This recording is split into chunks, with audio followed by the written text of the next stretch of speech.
Hello and welcome to episode 3 of my knitting guide. In the last episode, I taught you how to do the knit stitch, the purl stitch, and stockinette. In this episode, it will be a short one, but I will be teaching you how to cast off using a simple method.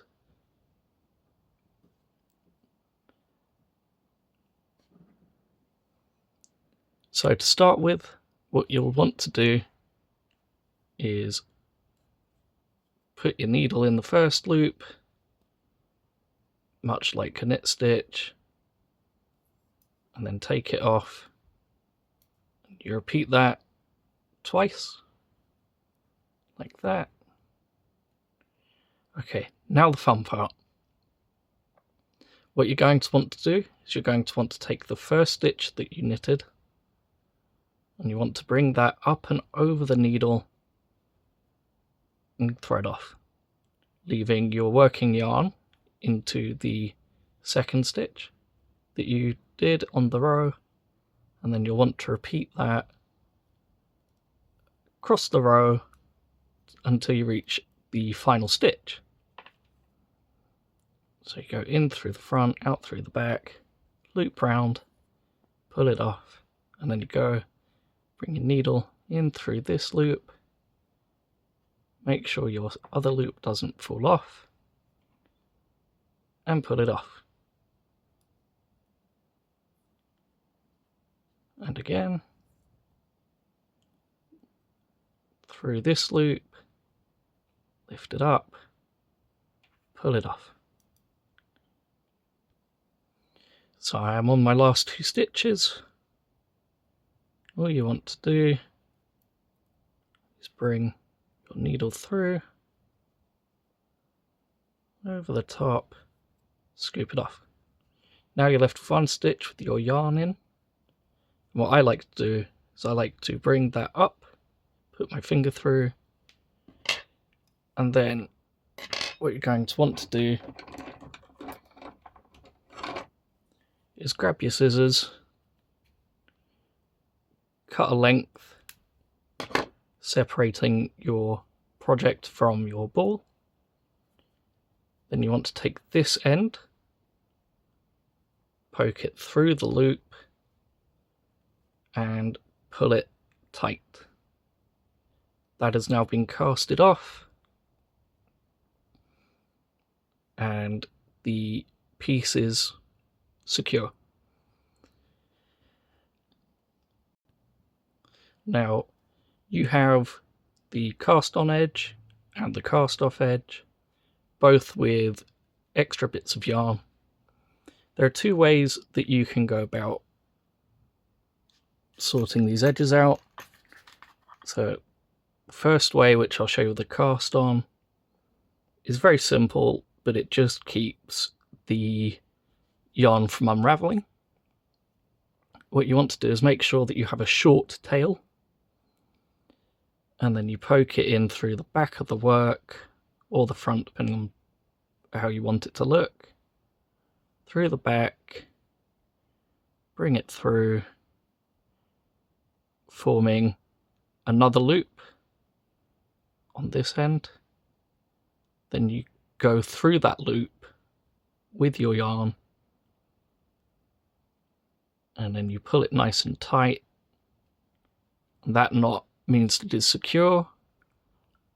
I prefer to go around the same point a couple of times just to make sure that it doesn't come undone.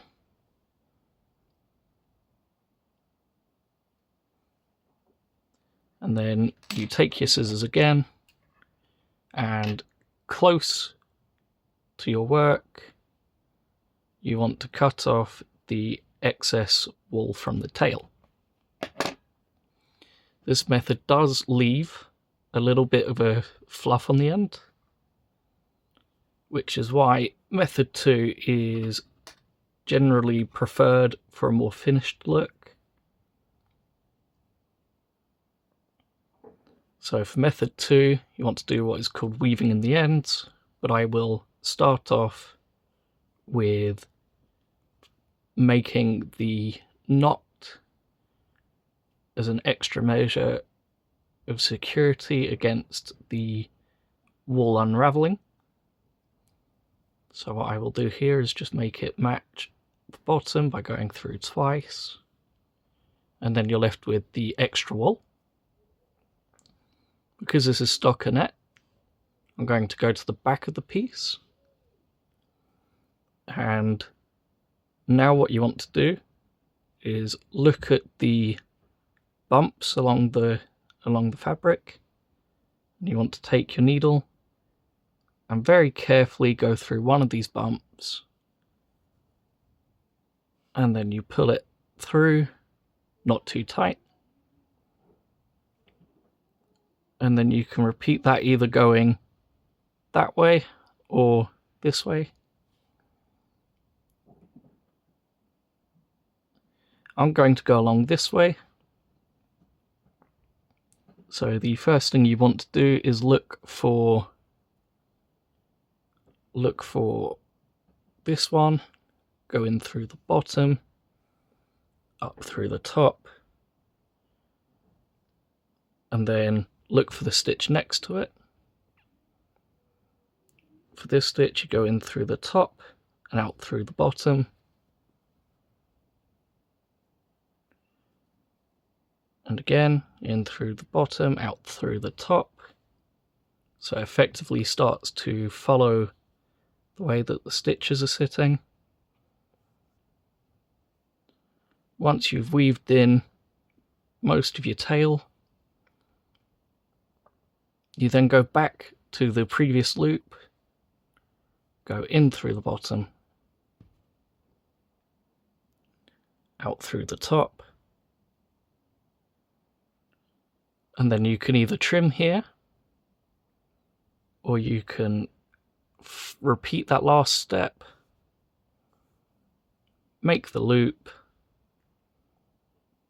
pull your work through, and then get your scissors, cut near the loop, the knot that you made. Then it's casted off and mostly hidden in the back of your work, which just creates a more uniform finish. Thank you for watching this episode. I hope you found something useful, and I will see you in the next.